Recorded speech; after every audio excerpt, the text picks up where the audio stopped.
Assalamualaikum warahmatullahi wabarakatuh.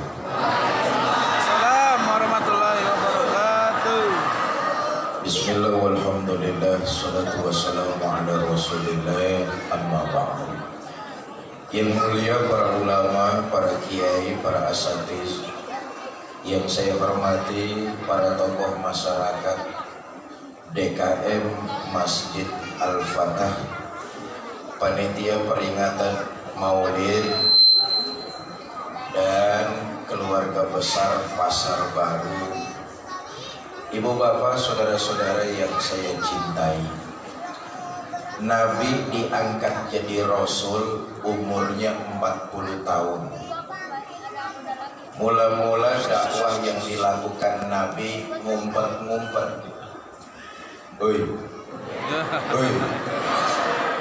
Dari rumah ke rumah, dari pintu ke pintu, dari orang ke orang.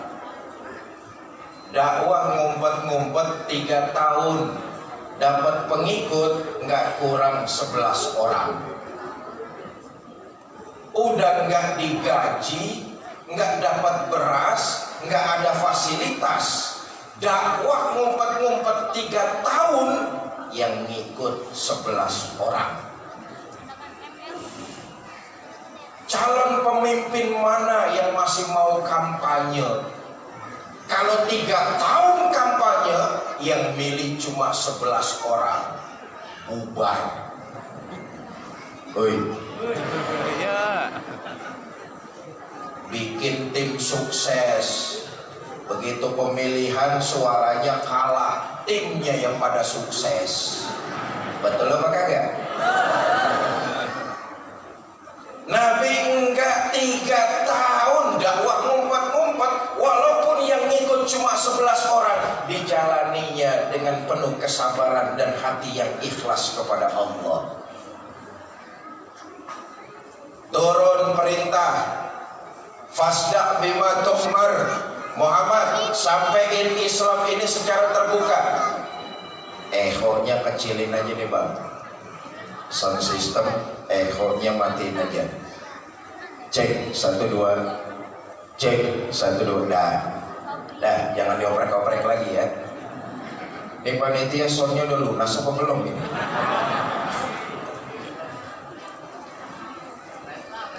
Turun perintah, fasda bima tu'mar, Muhammad, sampaikan Islam terbuka, nggak usah ngumpet-ngumpet lagi. Mulai dakwah Nabi secara terbuka. Dikumpulin pemuka-pemuka Quraisy dekat Ka'bah. Di situ untuk pertama kalinya Nabi pidato. Saudara-saudara, tuan-tuan Quraisy, apakah tuan-tuan percaya sama saya? Mereka serentak menjawab, percaya. Kenapa Tuhan percaya sama saya? Mereka menjawab, Anda Muhammad dari kecil nggak pernah bohong, Anda nggak pernah dusta, itu sebabnya kami percaya. Kata Nabi, oke, kalau saudara-saudara percaya sama saya, mulai saat ini saya serukan, angizu anfusakum minan nar, jaga lindungi diri tuan-tuan dari siksa api neraka. Tinggalkan berhala, sembah Allah Tuhan yang Maha Esa, yang lam yalid wa lam yulad wa lam yakul lahu kufuwan. Saudara, luar biasa. Begitu dakwah Nabi mulai secara terbuka, hinaan, ejekan, cacian yang dilakukan kafir Quraisy kepada baginda Nabi makin kurang ajar. Mereka langsung ngumpulin patung-patung berhala yang mereka sembah, dijejerin di dekat Ka'bah. Patung-patung itu nggak kurang jumlahnya 360 buah. Yang kaya bikin patung dari emas, selesai jadi patung disembah. Yang setengah kaya bikin patung dari perunggu, selesai jadi patung disembah. Yang miskin bikin patung dari kayu, selesai jadi patung disembah. Yang miskin banget bikin patung dari adonan tepung. Selesai jadi patung, disembah. Dimakan. Rapi nyembah, perutnya lapar. Dia ngomong sama Tuhannya, Tuhan, tadi pan Tuhan udah saya sembah, sekarang perut saya lapar, boleh dong gantian? Kalau Tuhan kagak setuju saya makan, ngomong. Kalau setuju diem aja. Dia lihat Tuhannya diem aja, mulai atu-atu dipretelin. Begitulah kondisi dakwah baginda Nabi besar Muhammad Sallallahu Alaihi Wasallam.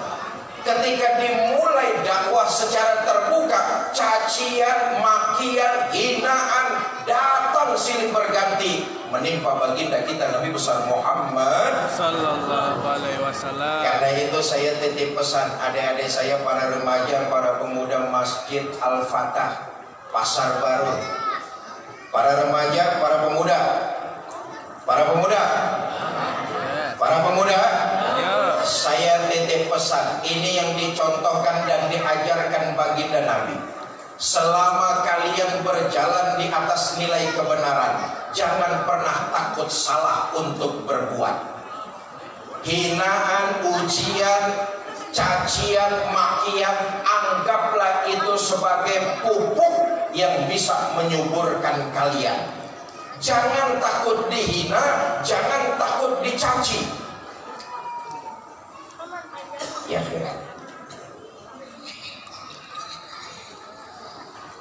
fi amanillah, masalah.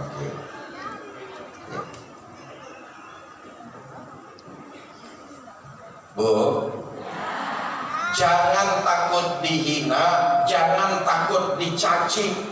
Emang ya, watak kita nih manusia senangnya dipuji, paling kagak demen dicaci. Bener apa enggak? Ya. Kalau dipuji, wah mumbul kita. Mumbul nggak arti mumbul. Tapi kalau dicaci, dimaki, dihina, mengkelap bukan main. Itu watak kita tuh manusia. Nggak percaya ntar adik-adik para pemuda pulang pengajian di jalanan ketemu sama perempuan cakep. Saudara bilang, Neng, kamu cantik deh.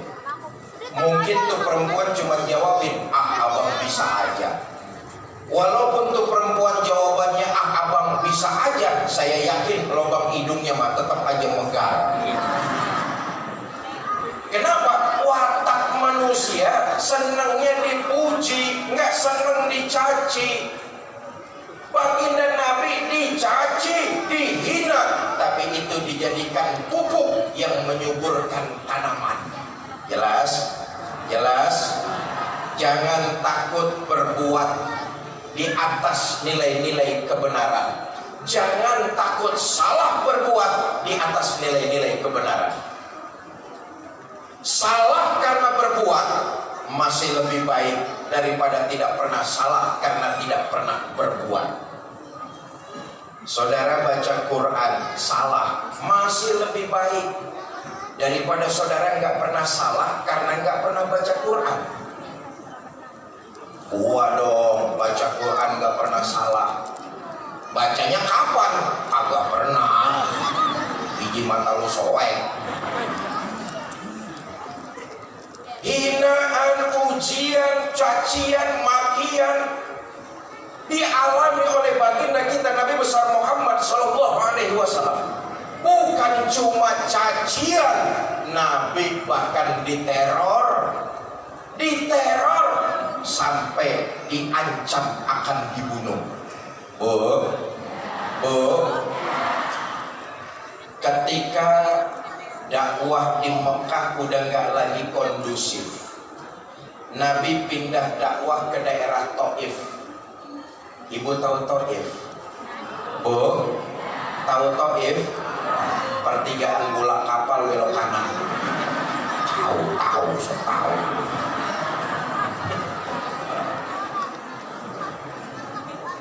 Di Taif dakwah Nabi bukan disambut tapi disambit. Inilah lihat. Dakwah ke Taif bukan disambut tapi disambit. Berdarah kaki Nabi yang mulia.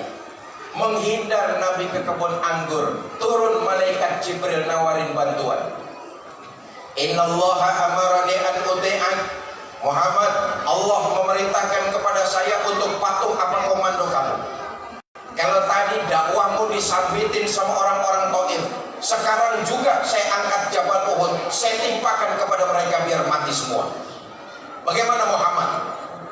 Nabi ditawarin malaikat Jibril yang barusan nyambitin mau ditimpa pakai Jabal Uhud. Biar mati dah. Kalau saya yang ditawarin begitu, saya akan ngomong, sikat aja Jibril, sikat. Betul apa enggak? Allah memerintahkan saya untuk patuh apa komando kamu Muhammad.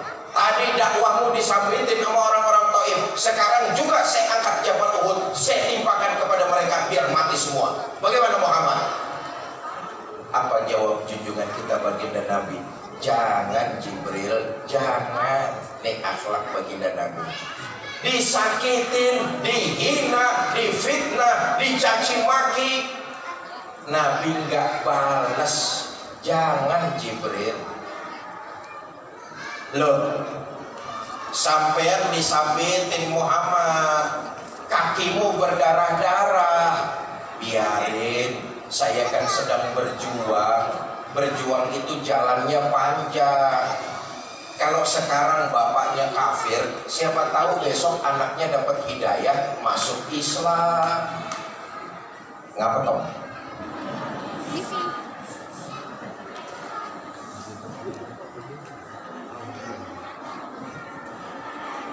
Ribet kalau pidato banyak saingan, ribet terus.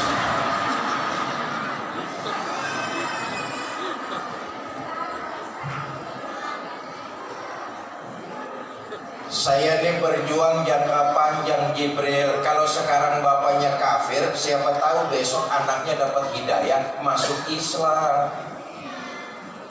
Kalau anaknya kafir lagi bagaimana Muhammad? Cucunya. Susah Muhammad, susah. Susah bagaimana Jibril? Anak mah biasanya ngikutin bapak. Kalau bapak kalong, anak kampret. Kalau bapak nyolong, anak pan nyopet. Fil abna, bagaimana bapak begitu anak. Enggak juga Jibril. Bahkan saya mau berdoa kepada Allah. Inilah akhlak baginda Nabi. Disambitin, yang nyambitin malah didoain. Allahumma hdi qaumin fa innahum la ya'lamun. Ya Allah, berikan mereka hidayah karena sesungguhnya mereka enggak tahu.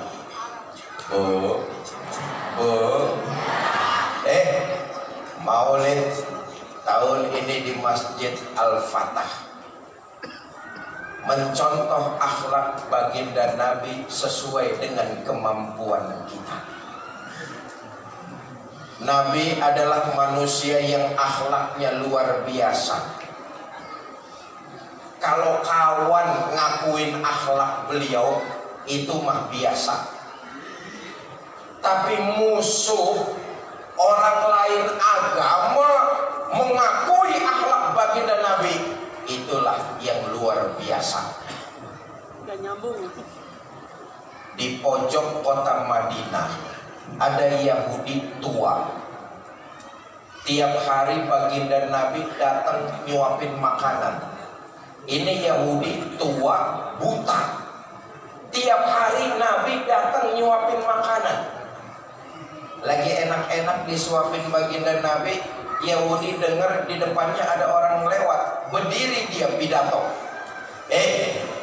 Bang, yang barusan lewat di depan saya, hati-hati kalau ketemu Muhammad. Jangan dipercaya omongannya, Muhammad tukang bohong. Padahal yang lagi nyuapin dia, junjungan kita baginda Nabi besar Muhammad.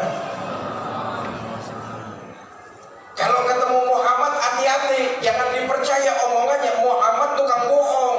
Nabi terus nyuapin dengan penuh rasa kasih sayang. Akhlak beliau. Besok Nabi datang lagi nyuapin lagi.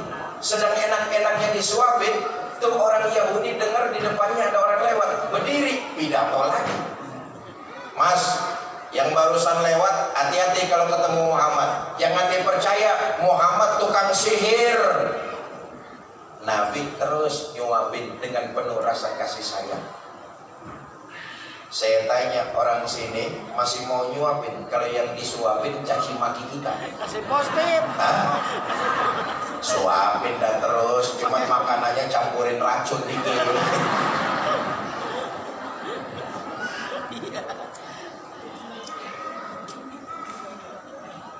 Bapak Ibu, saudara-saudara kaum muslimin yang saya cintai, tidak ada seorang pemimpin pun di dunia ini yang cintanya kepada umat dan rakyat dari dunia sampai akhirat kecuali Nabi kita Muhammad Sallallahu Alaihi Wasallam. Pemimpin-pemimpin yang ada sekarang ini kalau cinta sama rakyat cuma pada musim-musimnya aja. Pemimpin kalau seneng sama rakyat cuma ada waktunya doang.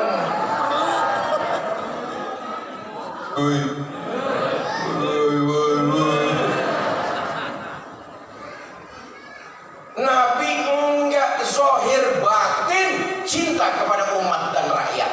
Apa buktinya? Ayo, dengan memperingati Maulid mudah-mudahan kita makin cinta lagi kepada beliau. Pertama, bukti cinta Nabi kepada kita nih umat dan rakyat. Ini kita kampung apa namanya ini? Durenan. Duren Jaya. Durenan. Duren Jaya ya.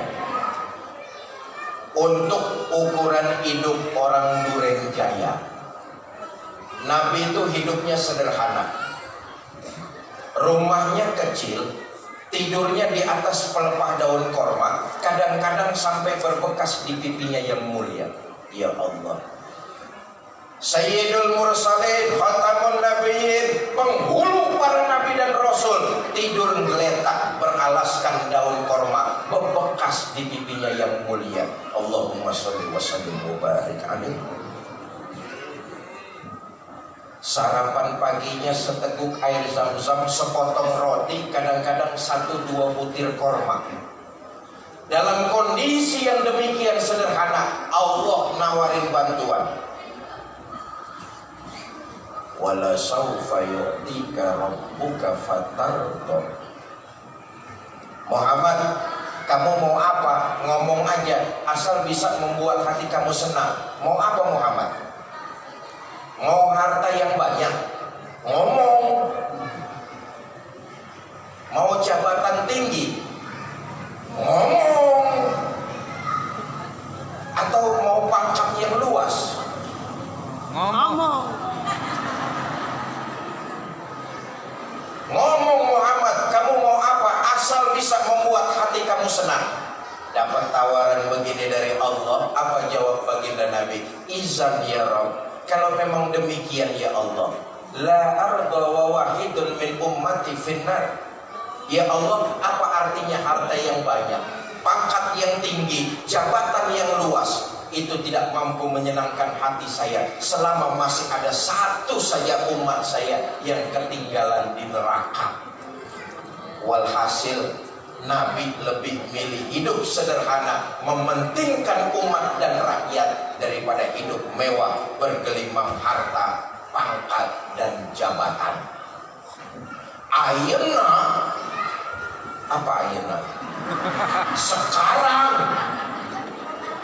ada nggak pemimpin yang kayak begitu?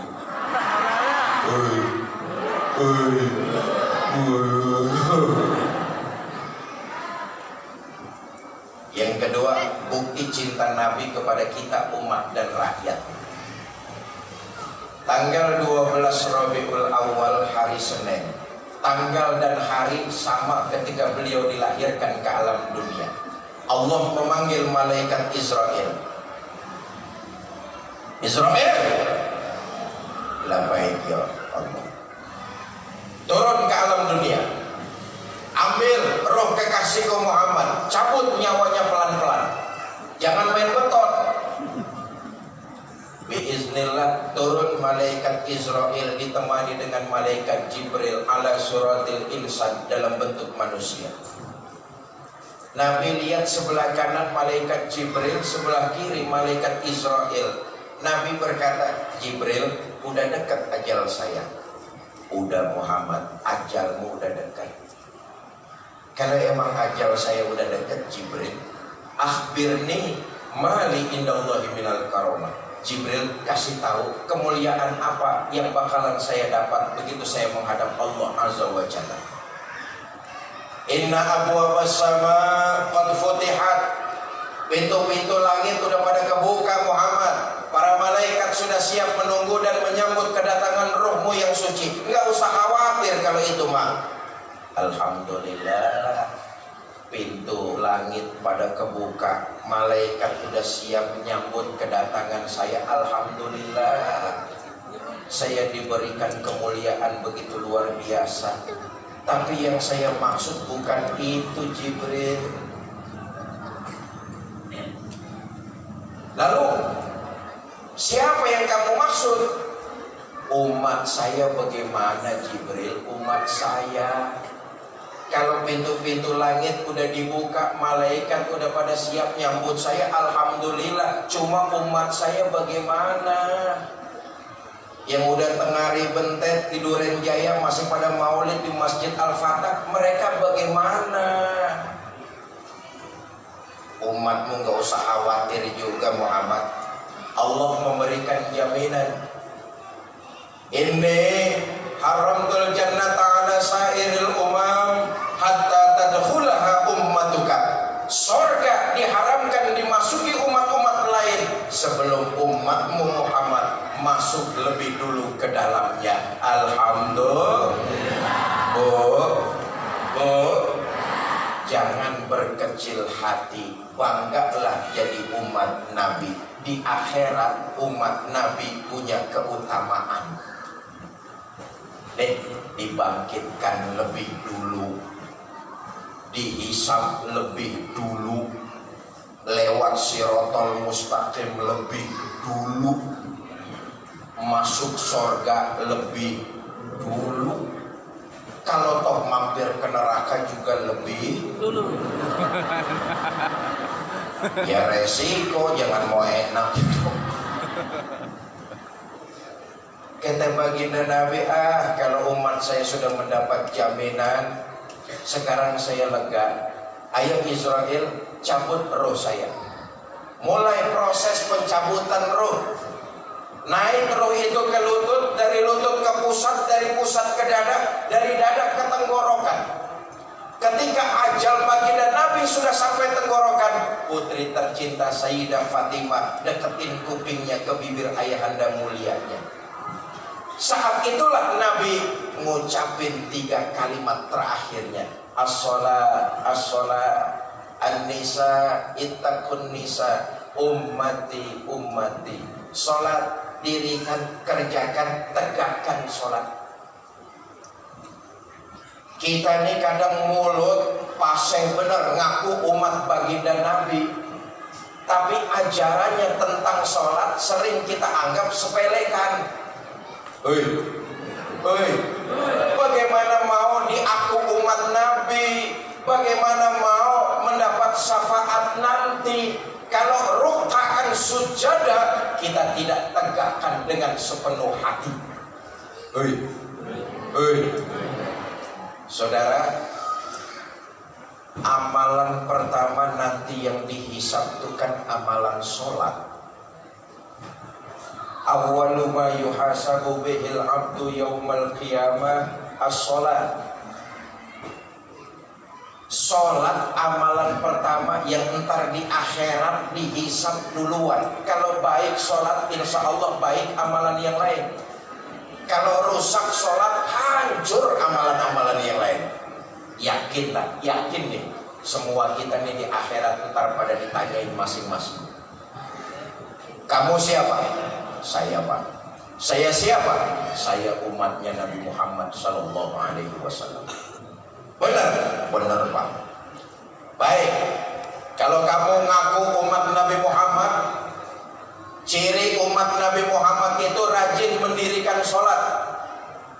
Dulu waktu hidup di Duren Jaya pernah sholat? Pernah Pak. Berapa banyak? Kagak banyak-banyak Pak, setahun cuma 2 kali.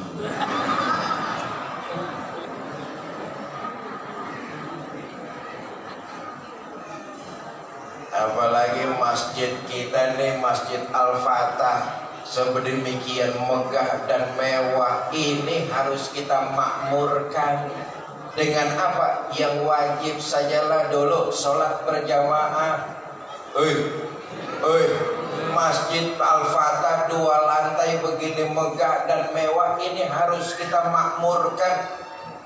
Kelangsungan masjid ini adalah tanggung jawab kita bersama. Kita yang jaga, kita yang rawat. Kenapa? Kalau terjaga dan terawat akan menimbulkan kenyamanan dalam beribadah. Nah ini jangan lupa nih. Kadang-kadang kita umat Islam sering sembrono, nggak mau menjaga kenyamanan rumah ibadah kita. Kadang-kadang kita suka sembrono, selebor. Selebor, ngerti selebor? Sekarepe.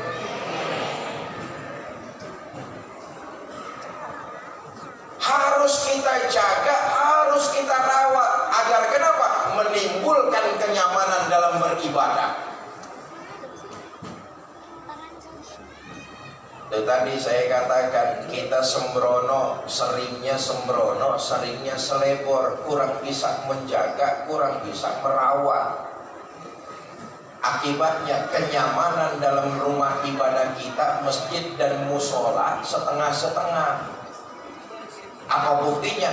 Lah, lihat aja di masjid atau di musola, kalau udah nggak terjaga, apaan aja yang geletak di dalamnya hilang. Betul apa kagak? Ini tugas kita bersama, menjaga dan merawat supaya ada kenyamanan. Kita seringnya teledor, apa aja yang geletak di dalam masjid hilang. Jam dinding hilang, Sendal ampli hilang, kotak amal hilang.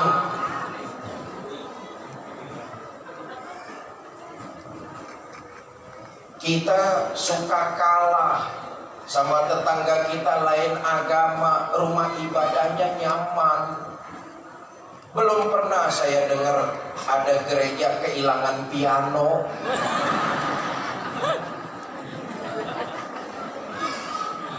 Kita di masjid jangan piano, sendal butut masih diambil orang. Betul ya? Katanya di masjid cuma 2 yang kagak bakalan hilang. Pertama, beduk. Ini beduk kagak bakalan hilang. Biar malam takbiran dibawa bocah muter kampung, mau subuh, beduk udah balik lagi ke tempatnya. Yang kedua yang kagak bakalan hilang di masjid katanya keranda jenazah. Colong lo kesambet dia. As-sholat, as-sholat.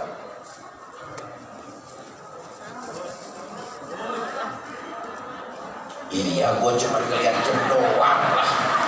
diri atau diri. Yang kedua, an-nisa, ittaqun nisa, wanita lindungi, hormati, muliakan kaum wanita. Bu. Ibu ini utang jasa teramat besar dengan manusia yang siang ini kita peringati kelahirannya, baginda Nabi besar Muhammad SAW. Lihat sejarah sebelum Nabi dilahirkan ke alam dunia. Di dunia cuma ada 3 peradaban besar yang ketiga-tiganya sangat merendahkan kondisi kaum perempuan. Romawi, Yunani, Asia Tenggara. Di Romawi seorang bapak memperjualbelikan anak gadisnya. Di Yunani seorang suami menjadikan istri komoditas barang dagangan di pasar. Nauzubillah min. Di Asia Tenggara, di Cina, dinasti terakhir kerajaan Ming di Cina itu pernah membangun istana dengan 1000 kamar. Kenapa? istri raja sampai 1000, bini raja 1000, bini raja 1000. Saya nggak bisa pikirkan kalau raja istrinya sampai 1000, itu raja kapan sempat pakai kolornya?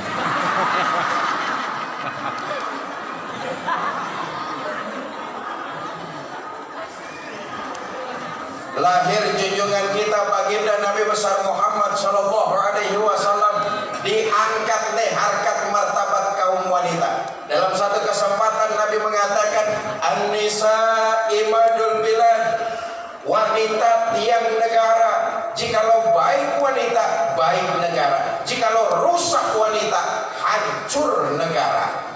Tiang penting apa kagak? Tiang penting apa kagak?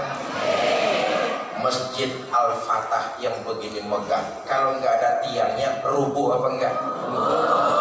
Rumah kita kalau nggak ada tiangnya runtuh apa enggak? Madrasah kita kalau nggak ada tiangnya hancur apa enggak? Mustahil bangunan dapat didirikan tanpa ada unsur tiang yang menyangga bangunan tersebut. Diangkat, dihormati, dimuliakan kondisi kaum wanita. An-nisa ittaqun nisa. Yang ketiga, ummati ummati. Ayo lihat, di akhir hayat Nabi nggak manggilin istri tercintanya Sayyidah Khadijah. Di akhir hayat Nabi nggak manggilin anak semata wayangnya Sayyidah Fatimah. Di akhir hayat Nabi nggak manggilin cucu kesayangannya Hasan dan Husain. Tapi di akhir hayat kalimat yang keluar dari bibir mulia baginda Nabi, ummati ummati. Kita semua umat baginda Nabi besar Muhammad. Pertama, contoh akhlak baginda Nabi dengan memperingati Maulid sebatas dan sesuai dengan kemampuan kita. Yang kedua, jalani syariat yang sudah disampaikan oleh baginda Nabi. Perlu diingat dan harus saya garis bawahi, syariat agama Islam bukan untuk memberatkan kehidupan manusia.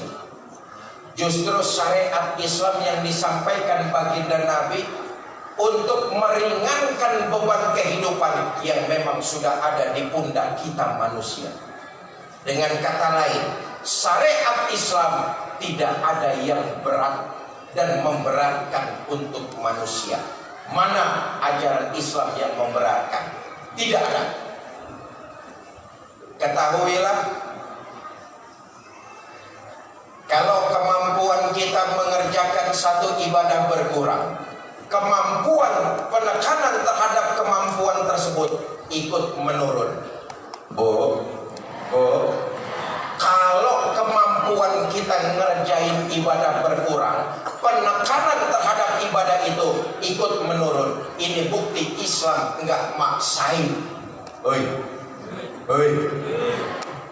Sholat wajib berdiri. Sholat wajib enggak berdiri? Wajib. Pak, saya sholat kalau berdirinya kebangetan lama, dengkul saya gemeteran, Pak. Boleh nggak saya sholat sambil duduk? Boleh. Mana ajaran Islam yang maksain? Islam meringankan beban manusia. Kalau kemampuan mengerjakan ibadah berkurang, penekanannya ikut menurun. Jelas ya? Pak, saya sholat kalau duduknya kebangetan lama, pantat ambeien, Pak.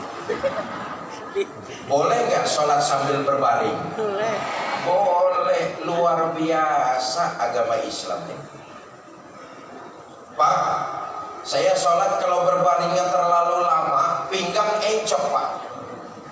Boleh nggak saya sholat pakai isyarat? Boleh. Lihat betapa sangat memudahkan syariat yang disampaikan oleh baginda Nabi. Ini yang harus kita jalani.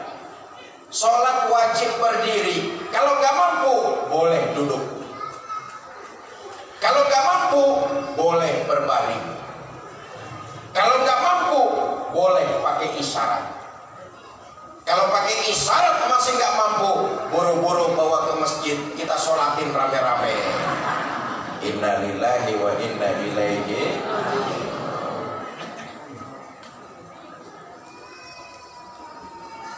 Dalam dakwah yang disampaikan dan disebarkan oleh baginda Nabi tentang syariat agama Islam, metode Nabi diantaranya adalah taklilut takalif, menyedikitkan beban. Islam itu bukan agama yang memberatkan manusia. Justru dengan turunnya ajaran Islam memudahkan, meringankan beban manusia. Lihatlah, basiru wala tunafiru, yasiru wala tu'asiru. Gembirakan orang, jangan ditakut-takutin. Mudahkan urusan orang, jangan dipersulit. Inilah Islam. Agama yang tidak mempersulit kehidupan manusia. Kadang-kadang lebih seringnya otak kita yang bakal bikin ribet urusan kita sendiri. Jelas apa kagak? Makanya kalau soal agama jangan pakai otak sendiri, tanya sama kiai-kiai kita. Kalau nafsirin Quran pakai otak sendiri, kesasar, ribet urusannya. Pengen tahu cara bikin tempe, tanya sama tukang tempe. Pengen tahu cara bikin pecel, tanya sama tukang pecel. Pengen tahu tafsir Al-Quran, tanya sama para ulama. Kenapa? Supaya otak kita kagak nyasar, kagak keder. Jelas? Jelas? Enggak ada ajaran Islam yang memberatkan, justru mempermudah kehidupan manusia. Yang ketiga, dengan memperingati Maulid, perbanyak amal ibadah sebagaimana yang telah dicontohkan oleh baginda Nabi. Tetapi ingat, sesuai dengan kemampuan kita masing-masing. Nabi satu-satunya manusia yang dosanya sudah mendapat jaminan ampun dari Allah, tapi ibadahnya malah makin luar biasa. Liyaghfirallahu ma taqaddama min dzambika wa ma ta'akhkhar. Muhammad, dosamu yang lalu, yang sekarang atau yang akan datang, kalau memang ada, semuanya sudah mendapat jaminan ampun dari Allah. Dosa sudah mendapat jaminan ampun, sholatnya malah makin luar biasa. Kalau kita dapat jaminan ampun dosa, saat itu berhenti sembahyang. Betul? Nabi enggak, dosanya sudah mendapat jaminan ampun, tapi sholatnya makin luar biasa. Ummul Mukminin Sayyidah Siti Aisyah menceritakan, satu malam selesai saya sholat isya, saya siap-siap mau tidur. Saya lihat suami saya, Rasulullah Shallallahu Alaihi Wasallam. Saya lihat suami saya lagi sholat, saya pun tidur. Tengah malam saya terbangun, saya lihat suami saya masih sholat juga. Saya pun lalu tidur lagi.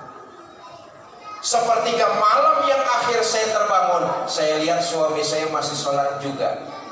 Saya tungguin, selesai suami saya sholat, saya samperin, saya tanya, "Bang, ada apa yang?" Oh, Nabi itu kalau sama istrinya tipe suami romantis. Nabi manggil istrinya dengan kalimat-kalimat mesra. Ya Humairah, hai yang kemerah-merahan. Bahasa anak sekarangnya, ada apa Beb? Jangan lupa Pak, panggilan mesra itu bisa menghidupkan suasana romantis bagi pasangan suami istri. Dan itu dicontohkan oleh baginda Nabi. Kita ikutin, panggil istri, kalimatnya romantis. Karena Nabi tipe suami romantis. Kita nih kadang-kadang sama istri kan enggak kebangetan jujur tapi nyakitin. Udah tahu istrinya hitam, kalau manggil buluk sini loh. Jujur tapi nyakitin.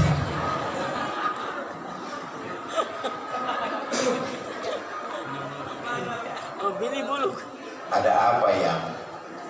Kata Sayyidah Siti Aisyah, bang, abang kan dosanya sudah mendapat jaminan ampun dari Allah.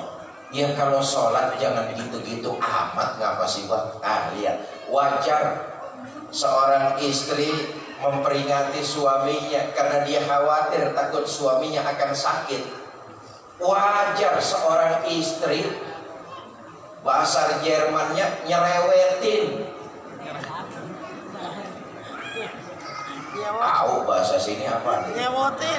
Hah, sama ya. Karena itu Pak,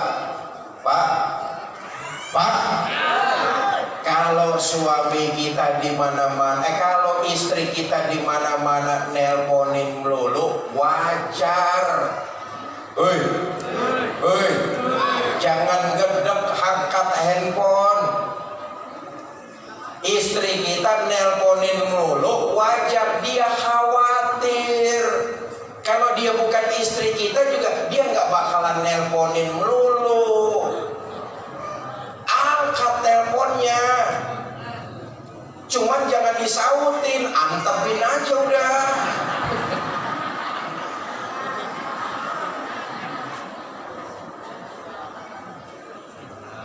Abang kan dosanya sudah mendapat jaminan ampun dari Allah. Kalau sholat jangan gitu-gitu banget, ngapa sih bang? Mendapat setengah protes dari istrinya.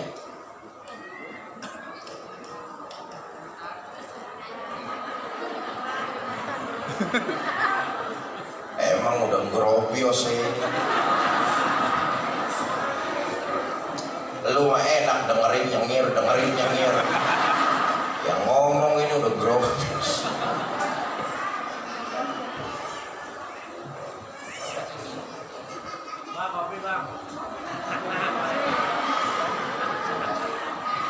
Lu kira-kira bagaimana ngoyoknya ngomong sambil ngopi.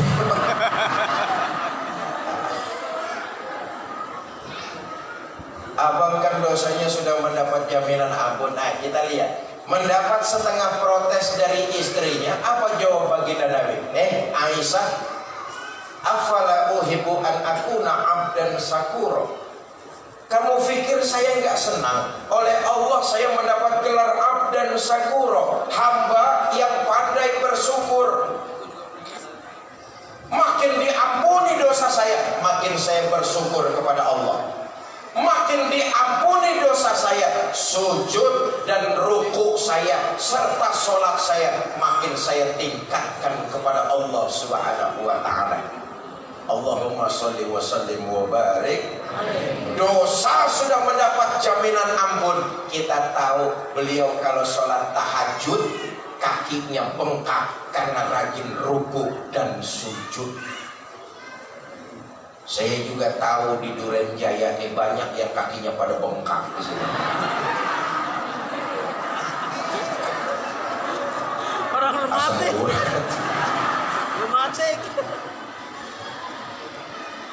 Karena itu contoh ibadah baginda Nabi sesuai dengan kemampuan kita. Itulah cara kita bersyukur kepada Allah. Nikmat Allah dari mulai kita bangun tidur sampai kita tidur lagi, bahkan dalam tidur itu pun nikmat yang tidak pernah berhenti Allah turunkan kepada kita. Kalau kita jadi manusia yang bersyukur, hendaknya ibadah kita makin tingkatkan. Ini bukti kita menteladani baginda Nabi besar Muhammad. Saudara, yang mengikuti kita dan menemani kita tidak lain dan tidak bukan amalan-amalan ibadah kita saja. Pakaian yang kita beli mahal-mahal paling cuma setahun 2 tahun, selebihnya jadi topok di dapur. Topok, ngerti topok? celana yang kita jahit dengan bahan yang paling bagus akan usang bergeser dengan waktu. Sepatu yang kita sayang-sayang akan lewat musimnya dan semuanya akan kita tinggalkan. Yang menemani kita tidak lain dan tidak bukan amal ibadah yang kita laksanakan di kehidupan alam dunia ini. Tuh yang nemanin kita, itu yang mengiringi perjalanan kita menghadap Allah Azza wa Jalla.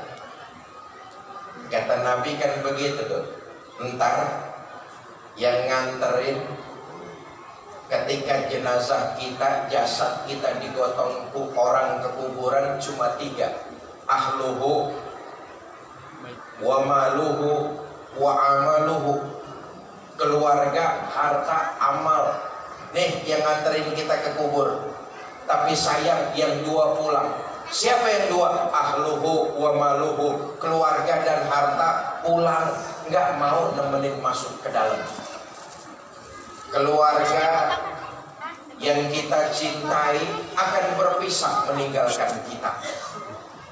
Anak yang kita lahirkan, kita besarkan, kita didik, kita ajarkan, yang katanya sayang benar sama kita orang tuanya, begitu jasad kita dimasukkan orang ke dalam kubur, diuruk pakai tanah, tuh anak paling kenceng nginjekin tanah kubur kita. Suwe banget tuh bocah. Bener apa enggak? Pasangan kita yang katanya cinta sehidup dan semati dengan kita, dia akan kembali berpisah, nggak mau nemenin kita. Pak, maaf kalau bapak-bapak ini mati duluan. Jangan harap bini mau nemenin masuk ke dalam. Boro-boro ogah. Paling bini cuma berdiri di tepian kubur, berlinang air mata sambil berkata, "Bang, sampai sini aja saya nganter. Mudah-mudahan abang betah di dalam. Jangan naik-naik lagi, Bang." Bagaimanapun cintanya bini sama kita nggak bakalan mau nemenin. Bu, kalau ibu-ibu yang mati duluan, jangan ngarep laki mau nemenin. Ogah, Nyari lagi.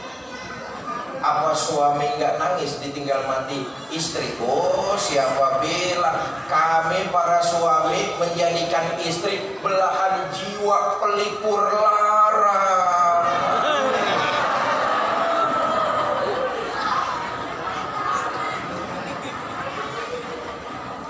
Apa suami nggak bercucuran air mata kalau ditinggal mati istri? Oh, kami ini para suami bercucuran air mata. Mata yang kanan, mata yang kiri melotot nyari mana gantinya.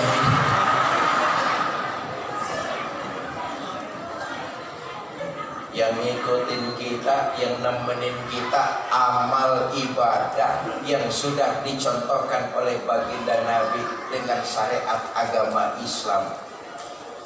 Maka cinta kepada baginda Nabi, tingkatkan kualitas ibadah sesuai dengan kemampuan kita. Ya Bu ya. Udah 2 jam, udah jam 8 lewat 2 jam lebih ini.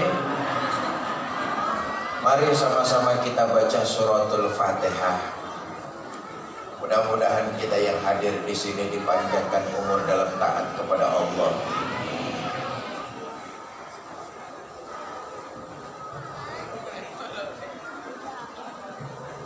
Mudah-mudahan kita semua yang hadir di sini dipanjangkan umur dalam taat kepada Allah, diberikan kita rumah tangga sakinah, mawaddah dan rahmah, dikaruniakan kita keturunan yang soleh dan solehah, diwafatkan kita dalam kondisi husnul khatimah, dibangkitkan dipimpin oleh baginda Nabi besar Muhammad sallallahu alaihi wasallam. Bitilkal niyah al-Fatihah.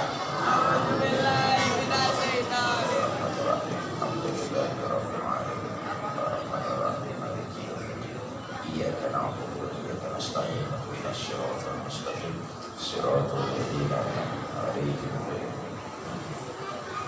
ighfir lana wa liwalidina. Ibu bapak, saya terima kasih atas undangan panitia hadir di Duren Jaya di Masjid Al-Fatah ini. Sekaligus saya bisa silaturahmi dengan salah seorang keluarga saya. Ada encing saya pindah kemari dari Kemayoran. Saya alhamdulillah bersyukur bisa ketemu encing saya di Duren Jaya di Masjid Al-Fatah, yaitu Ustazah Haja Suryati Cing Cucun kalau saya manggilnya, di Ajinawi. Mana Cing? Yang mana? Sini, berdiri dah dulu.